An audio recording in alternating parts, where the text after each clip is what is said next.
Diane, je ne vous ai pas dit bonjour tout à l'heure. Ok. Bon, j'espère que la semaine s'est bien passée. Amen. Ah là là, la retraite de femmes. Oh là là là, on n'en finira pas. Hein? Vous êtes bien amusés, j'espère. Ok. Bon, fini la récréation, passons aux choses sérieuses. Ouvrons nos Bibles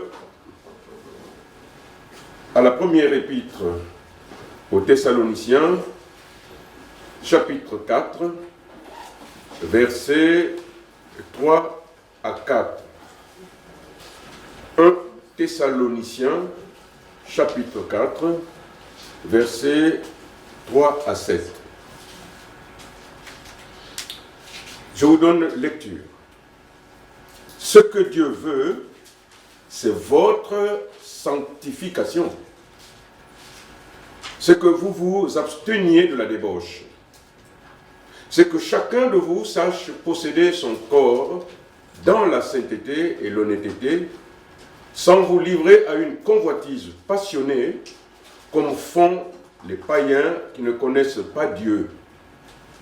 C'est que personne n'use envers son frère de fraude et de cupidité dans les affaires, parce que le Seigneur tire vengeance de toutes ces choses, comme nous l'avons déjà dit et attesté.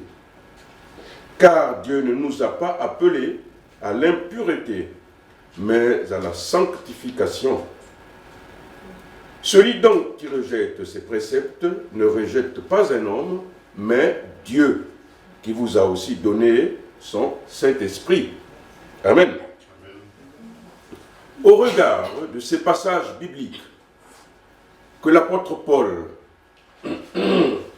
adresse aux Thessaloniciens, j'ai le plaisir de partager avec vous ce matin ce que l'on entend par la doctrine de la sanctification que tout croyant en Jésus-Christ est censé connaître.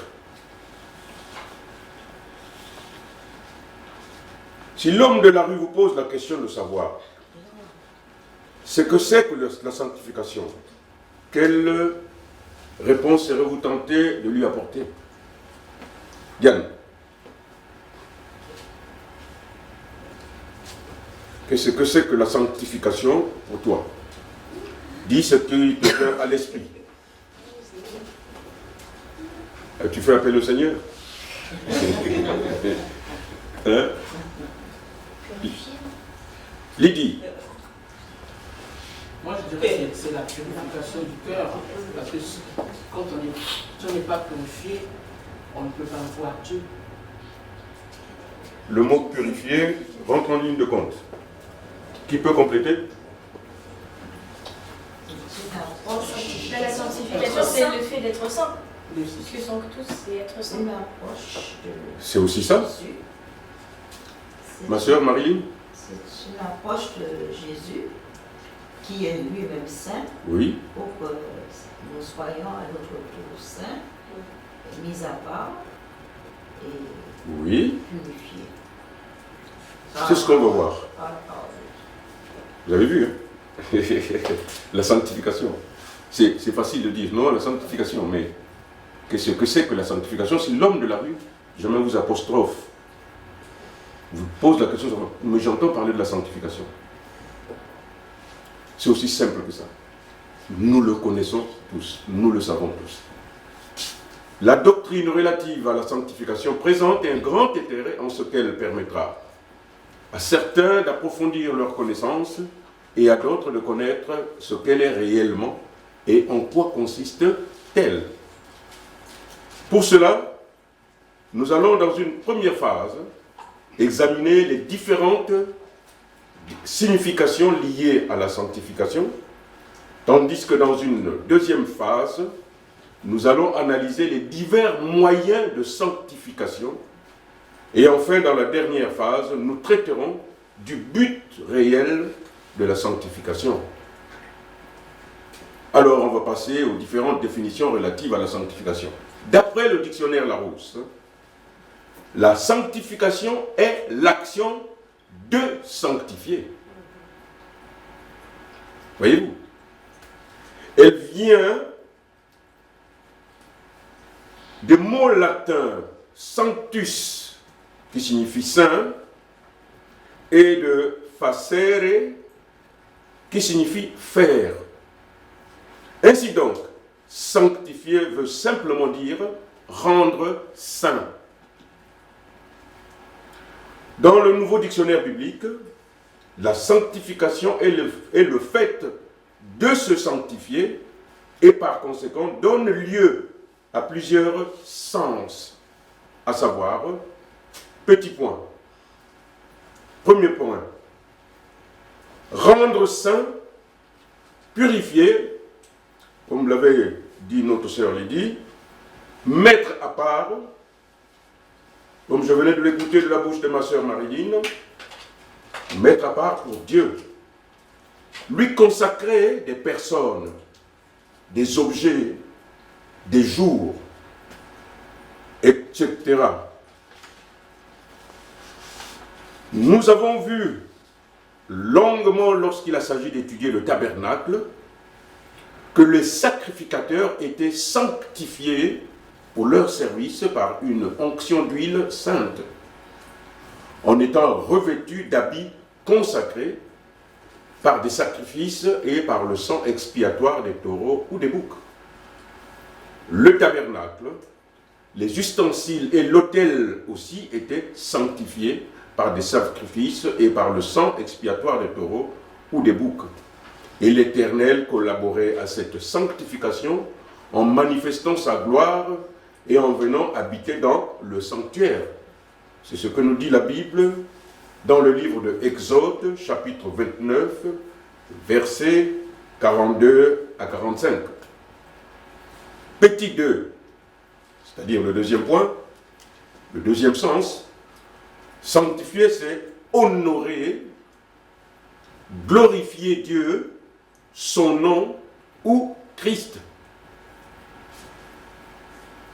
Troisième petit point, pour ne pas dire le petit 3, se sanctifier signifie se purifier, se séparer de toute souillure, de tout mal. Le substantif sanctification a surtout ce sens-là. À cet effet, l'apôtre Paul nous exhorte à nous, croyants en Jésus-Christ, à nous sanctifier en nous séparant du monde et de sa souillure. Dans la deuxième épître aux Corinthiens, en son chapitre 7 et au verset 1, la Bible déclare, je cite, « Ayant donc de telles promesses, bien-aimés, purifions-nous de toute souillure, de la chair et de l'esprit, en achevant notre sanctification dans la crainte de Dieu. » Si jamais il y a une question, vous m'arrêtez. Est-ce qu'on peut rajouter honorer, glorifier Dieu, son nom ou Christ ou le Saint-Esprit? Est-ce qu'on peut rajouter ça? Mais les trois sont à sanctifier. Oui. Amen. Oui. Les trois sont à sanctifier. Oui. Mais je m'arrête là où le nouveau dictionnaire biblique me donne la définition. Je ne veux pas mettre, mais le Saint-Esprit est à sanctifier, n'est-ce pas? Il a parlé de Christ. Y a-t-il une question? Le Saint-Esprit donc nous aide justement à honorer et glorifier Dieu et Christ. C'est ce qu'on veut voir, parce que c'est lui qui nous aide. C'est lui qui nous aide. C'est-à-dire que est-ce que nous prenons la peine d'observer la mission de l'Esprit Saint en nous? La portée de sa mission est tellement que on a tendance à oublier. Parce que tout ce qui nous fait échapper de chuter, c'est par la grâce de l'Esprit Saint de Dieu en nous. C'est lui qui nous rappelle à l'ordre tout le temps. Oui. Je voulais poser une question. avec tout ce qu'on a cité là, Oui. est-ce que si on n'a pas tout ce qu'on a cité là, est-ce qu'on peut voir Dieu? Ce qu'on a cité là, se purifier, être saint, honorer, glorifier Dieu dans son Christ, se purifier, se séparer de tout ce en tant que chrétien. Oui. Ah, mais bien sûr qu'on peut éviter de se souiller, le corps et l'esprit. On peut, en prenant la décision et avec l'aide du Saint-Esprit, nous sanctifier tous les jours. C'est pas ça ma question. C'est quoi la question? Je suis d'accord. Attends, s'il n'y a pas tout ça, Oui. est-ce qu'on peut voir Dieu? Voilà. Tu vois, Est-ce c'est que- pas cette action. mais tout ceci- Non. Quoi, toutes ces... Oui, c'est quoi? Moi, j'ai entendu dans les louanges, Oui. sans la sanctification, personne ne verra Dieu. C'est pour ça que je me pose cette question. Sans la sanctification, personne ne verra Dieu. Voir Dieu Dans dans quel sens? Parce que Je suis d'accord. En fait, sanctifier pour moi, c'est se renouveler, se changer. Chaque jour. Voilà. Oui. Mais si on ne se Si renouvelle on pas, se renouvelle pas. on ne voit pas Dieu. Je suis Mais d'accord avec c'est toi. ce que dit l'apôtre Paul. Oui, non, mais elle voulait la Je voulais confirmation. vraiment la confirmation. Oui, justement. Parfois, on écoute les louanges. Parce que- Oui, Oui, justement. Mais non, mais c'est une question juste. Oui. En fait, moi, ce que je voudrais ajouter, c'est que si on est chrétien, on accepte le Seigneur, on va forcément, le Saint-Esprit donc, va descendre sur nous. Et il va, à partir de ce moment-là, on va se sanctifier. C'est lui qui va nous donner aussi cette réalisation, cette vision On a une part à faire. que Dieu, cette vision du bien et du mal, cette vision de la volonté de Dieu. C'est le Saint-Esprit qui vient et qui nous la donne. Et en fait, à partir du moment où on se dit, où on accepte Jésus, où on devient chrétien, en fait, le processus, vu qu'on va avoir le discernement, on va se mettre à sanctifier. Il y a On un va travail à se faire. mettre Il y a un travail à faire. En fait, c'est Voilà. la différence. J'ai envie de te dire, c'est la différence entre être chrétien de cœur et être chrétien de nom. Quelqu'un va te dire, moi je suis chrétien. Mais derrière, il va faire plein de bêtises en tant que toute façon, j'ai la grâce de Jésus. Tu vois? Amen. Alors que si tu es chrétien de nom, c'est tous les jours que tu veux te rapprocher avec Dieu. C'est tous les Amen. jours que tu veux ressembler à Jésus. C'est tous les jours que tu dis, enlève-moi ces vêtements sales, renouvelle-moi, enlève-moi cette Amen. moindre tache de ce monde qui me souille pour que je te ressemble. Donc elle est là, il faut que tu fasses ta part. Tu peux pas dire, je suis sauvé. Moi comme je dis, Jésus, le salut, c'est qu'une étape.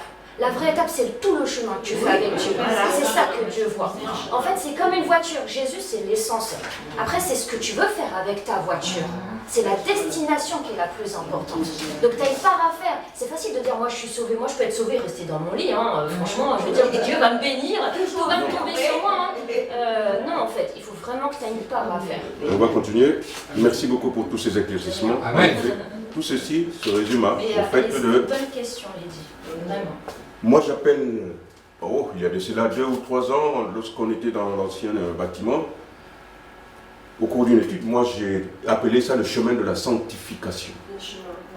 Le chemin de la sanctification. C'est un chemin, n'est-ce pas? Au travers de ce chemin, nous chutons. Il y en a qui n'arrivent plus à se relever, mais d'autres se relèvent. Mais comme j'avais dit au pasteur, chaque fois que nous chutons, nous allons chuter. Mais il ne faut pas que nous chutions tout le temps au même endroit. Pas pour la même chose, puisque nous avons conscience du péché. On doit se remettre en question. N'est-ce pas? Dans l'ancienne alliance, la sanctification s'effectuait au moyen du sang, par les sacrifices de taureaux ou des boucs. Sous la dispensation de la grâce, un seul sacrifice, un seul sang fut agréé, celui de son Fils unique, Jésus-Christ. C'est lui que Dieu a destiné à être, par son sang, pour ceux qui croiraient, victime propitiatoire afin de montrer sa justice. C'est ce que l'apôtre Paul nous dit dans l'épître aux Romains en son chapitre 3 et verset 25. Donc nous venons de voir les différentes définitions que Larousse et le nouveau dictionnaire biblique nous a donné. On va passer à la deuxième phase, c'est-à-dire qu'à notre deuxième partie, à savoir les moyens de la sanctification. Quels sont les moyens de la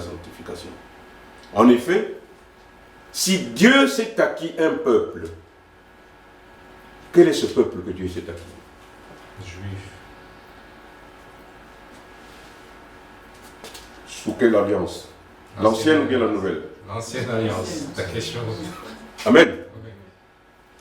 En effet, si Dieu s'est acquis un peuple saint, comme il est lui-même saint, il a aussi pourvu aux moyens de cette sanctification qui sont liés à lui.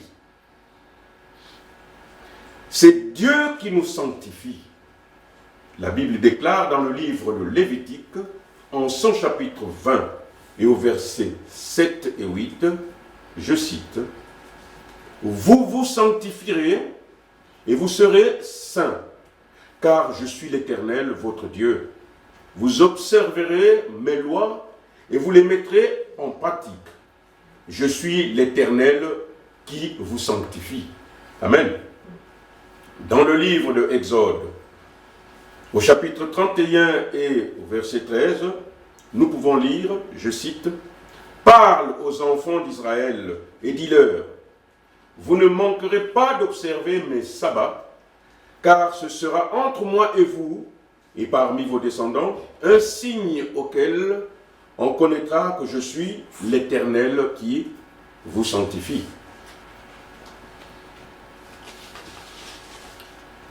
Le Seigneur Jésus-Christ est aussi le moyen par lequel nous sommes purifiés, nous sommes sanctifiés par son sang au moyen de la foi. Il nous suffit pour cela d'ouvrir par la foi et sans réserve notre cœur au Seigneur en lui demandant de venir y habiter par son Saint-Esprit. Il sanctifiera ainsi notre cœur et en fera un temple du Saint-Esprit. La Bible déclare dans la première épître de Jean, au chapitre 1, versets 7 à 9, je cite, « Mais si nous marchons dans la lumière, comme il est lui-même lumière, nous sommes mutuellement en communion, et le sang de Jésus, son Fils, nous purifie de tout péché. Si nous confessons nos péchés, il est fidèle et juste pour nous les pardonner et pour nous purifier de toute iniquité. Par ailleurs, il est important de souligner que la sanctification est l'œuvre du Saint-Esprit qui est en nous. Cette œuvre consiste à nous purifier, à nous séparer du mal et à nous rendre conformes à Christ et agréables à Dieu. Il est impossible à l'homme, par ses propres efforts, de se sauver, de se justifier et de se sanctifier. Dans l'épître aux Romains, en son chapitre 15 et au verset 16, la Bible déclare, je cite, « Je m'acquitte du divin service de l'évangile de Dieu afin que les païens lui soient une offrande agréable étant sanctifiés par l'Esprit Saint. » L'Esprit Saint nous révèle la vérité que nous sommes sanctifiés par l'offrande du corps de Jésus-Christ, une fois pour toutes. Et ça, nous le voyons dans l'Épître aux Hébreux, chapitre 10, verset 10. Voilà les vérités comme celle-là.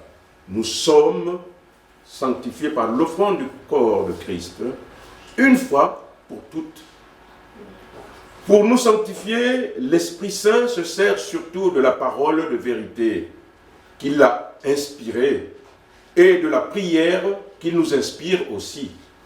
Et ça, nous le voyons dans l'Évangile selon Jean, au chapitre 17, verset 17, et au chapitre 15, verset 3.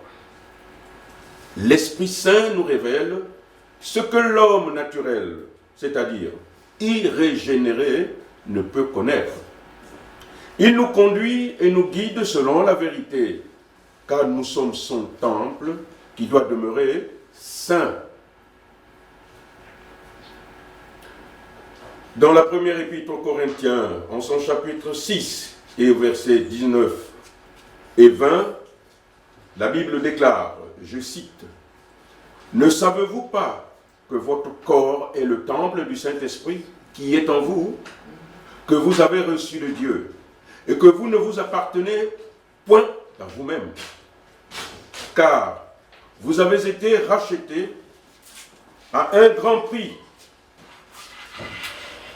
Glorifiez donc Dieu dans votre corps et dans votre esprit qui appartiennent à Dieu. » Formidable. Ne savez-vous pas que votre corps est le temple du Saint-Esprit qui est en vous, que vous avez reçu de Dieu et que vous ne vous appartenez point à vous-même, car vous avez été rachetés à un grand prix. À ce titre, glorifiez donc Dieu dans votre corps et dans votre esprit qui appartiennent à Dieu. Et l'apôtre Jacques,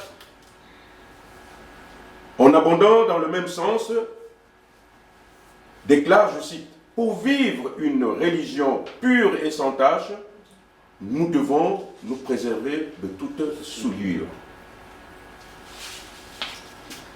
Mes frères, mes sœurs bien-aimées, il est aussi plus que certain que les pressions que nous subissons de la part du monde sont réelles et peuvent nous amener à chuter, comme je l'ai dit tantôt. Mais l'apôtre Jacques nous demande de nous abstenir de toute souillure. En effet, celui qui est en nous est plus fort que le monde. Qui est en nous qui est plus fort que le monde? Qui est en nous qui est plus fort que le monde? Oui. Christ dans la forme du Saint-Esprit. Amen. Merci beaucoup pour toutes ces réponses. C'est la loi de l'esprit de vie en Jésus-Christ qui agit en nous et transforme notre vie. Ainsi, nous ne vivons plus sous la domination de la chair, mais sous les auspices de l'esprit, qui fera mourir en nous les actions du corps. C'est ce que notre sœur Sarah nous disait, que c'est un chemin à faire tous les jours, n'est-ce pas? Et le Saint-Esprit de Dieu, c'est lui qui nous permet de faire mourir en nous toutes les actions du corps. Par nous-mêmes, nous n'avons aucune force. Heureusement que nous avons l'Esprit Saint en nous. Mais il faut l'écouter. Il faut l'écouter. C'est ça. Il faut l'écouter. Comme Sarah a dit, il y en a qui ne l'écoutent pas. Et même nous, ça peut nous arriver. On veut Mais faire le péché. tous les jours. Le Saint-Esprit nous parle et dit non, faut Non, pas non. faire ça et on n'écoute pas. Tous les jours. Et donc on continue à faire cette Tous les acte, jours. on continue à avoir cette relation que Dieu ne veut pas, que Dieu ne pousse Mm. pas. Donc, Et c'est encore plus grave pour nous puisque nous connaissons. voilà. Nous avons la connaissance du péché. Ouais. L'homme de la rue n'a pas la connaissance du péché. Il pense que ce qu'il fait de mauvais pour lui, c'est juste. Ouais. N'est-ce pas? Alors que pour nous, ce n'est pas juste. Mais nous commettons des erreurs. Heureusement que l'Esprit Saint est là pour nous relever, nous permettre d'avancer sur ce chemin de la sanctification. Il nous échoit donc, mes bien-aimés frères et sœurs, de nous sanctifier afin de demeurer purs, car la pureté est l'obéissance qui soumet toute pensée, tout sentiment et toute action à l'autorité de Jésus-Christ. La pureté qui est d'abord intérieure s'étend à tous les domaines de la vie humaine. Elle sanctifie et contrôle tous les mouvements du corps et de l'esprit. Au regard de toute cette œuvre grandiose de l'Esprit Saint en nous, on est tenté de se poser la question de savoir quel est le but de cette œuvre et pour qui et pour quel intérêt surtout.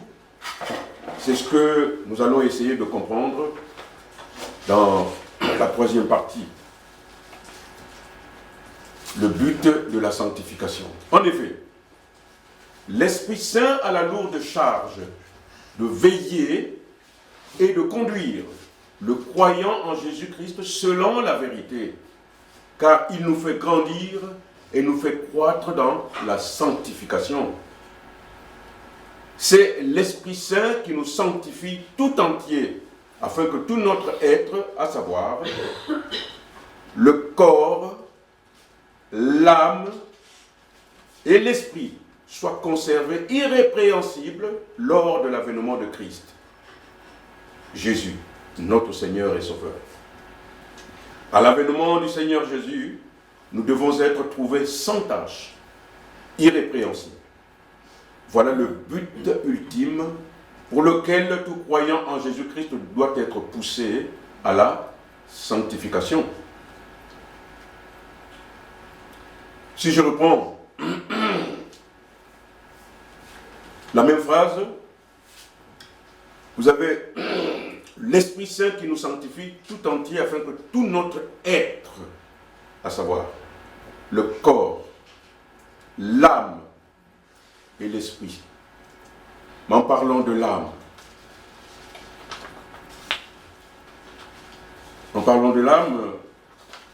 il y a bien des grands penseurs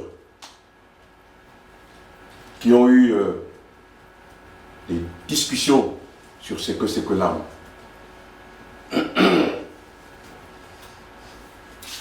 Je vais vous citer le nom d'un philosophe que vous connaissez, Platon,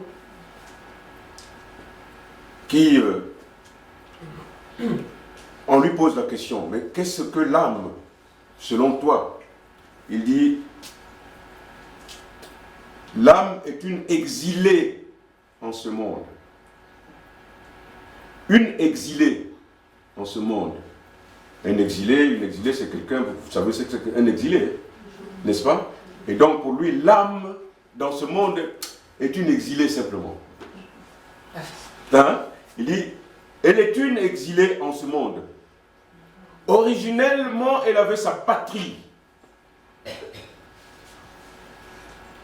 dans les intelligibles, c'est-à-dire que dans les hautes sphères de félicitation, de félicité plutôt, dans les cieux.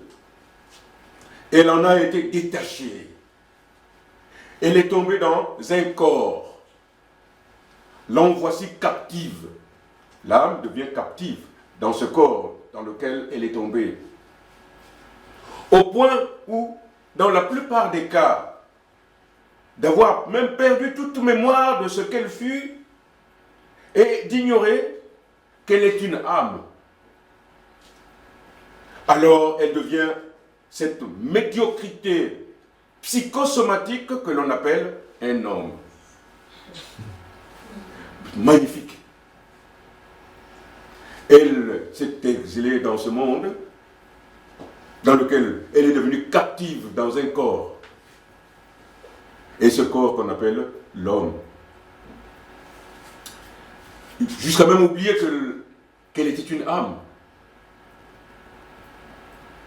Tout ceci veut dire simplement ça veut dire simplement que en chaque être humain, nous le savons qu'il y a une essence divine en chaque être humain. Mais cette essence divine nous permet parfois de discerner le bien du mal. Mais nous faisons beaucoup plus du mal que du bien. N'est-ce pas? Et nous oublions même qu'en nous, il y a cette entité divine qui devait même, par le fait de ne pas être chrétien, de ne pas faire du mal, de nous abstenir du mal. Mais nous faisons beaucoup plus du mal.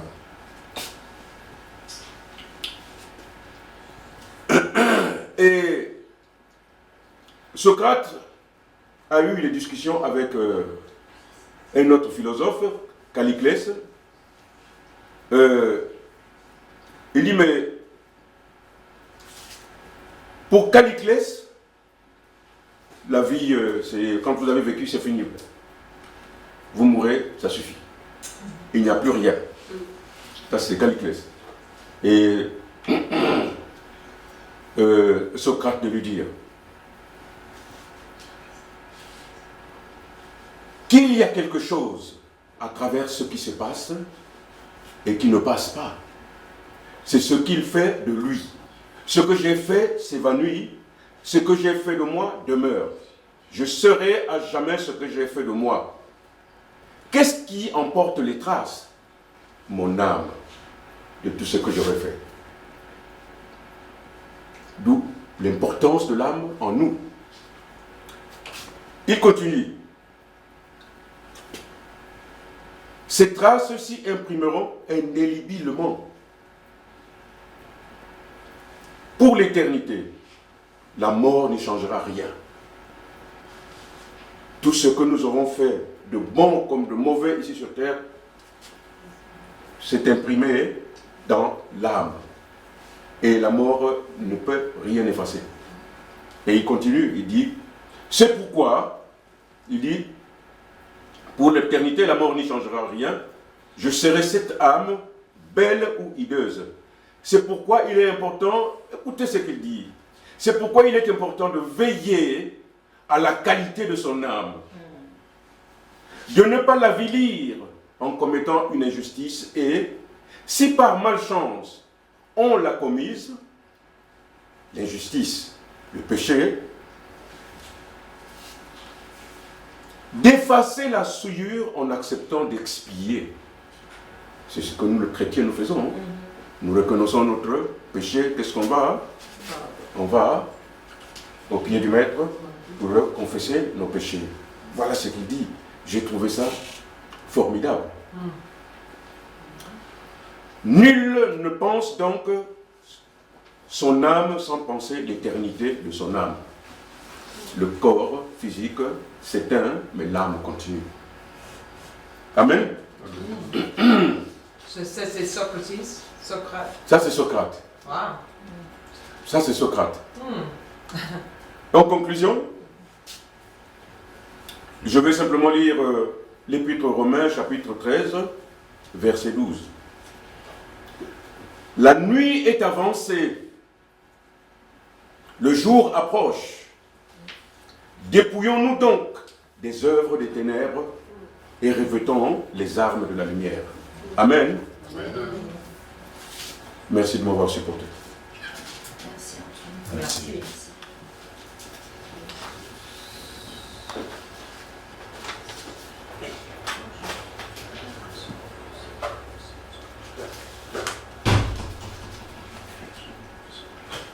Y a-t-il des questions? Il nous reste quelques secondes. Oh, ouais. Préserver notre âme, c'est difficile. Parce que notre âme, c'est avant tout, on est guidé par nos émotions. C'est Amen. vrai que si j'ai appris quelque chose, c'est que souvent on est guidé par nos émotions et des fois il faut 2 pas en arrière pour se dire est-ce que c'est mon émotion? Si tu vois que pendant plusieurs jours cette émotion reste, tu sais que c'est l'émotion, que c'est pas le Saint-Esprit. Enfin, qui change, je veux dire. Si cette émotion change et que tu arrives à justement te renouveler, c'est que justement, c'était vraiment qu'une émotion humaine en fait. Amen. Et souvent, justement, nos émotions cachent justement cette lumière qui est en nous. La peur cache nos dons. Donc des fois, il faut vraiment essayer de voir que par Dieu en fait. Mais c'est ce que disait notre sœur Rémi tout à l'heure. Il nous dit, parfois nous nous asseyons sur nos oreilles lorsque l'Esprit Saint nous parle. On ne l'écoute pas tout le temps. On ne l'écoute pas. Et pourtant, il nous ouvre les yeux. Mais on chute. Mais enlever la peur, des fois, c'est dur. N'est-ce pas? On a des enfants. Heureusement que le même Esprit Saint de Dieu vient pour nous relever, pour nous guider sur le droit chemin. Tout le temps, nous nous écartons du chemin de la sanctification. Nous chutons. Seulement, nous ne devons pas chuter au même endroit. N'est-ce pas? Même si nous chutons, que ce soit pour une autre cause. Et nous devons nous relever et continuer sur notre chemin de la sanctification. Pour être trouvés irrépréhensibles à la venue de Christ. Ce n'est pas pour rien qu'il nous a mis à part. C'est ça le but de la sanctification. Il nous a mis à part en attendant le retour de Christ, qui, lorsqu'il va revenir, il ne faut pas qu'il trouve un peuple, un monde, des enfants souillés. Non. Il est saint, nous devons l'être nous aussi. Et cela, nous devons nous efforcer de le faire tous les jours. C'est pourquoi le pardon existe, l'excuse existe, l'amour doit surpasser tout ceci. Amen.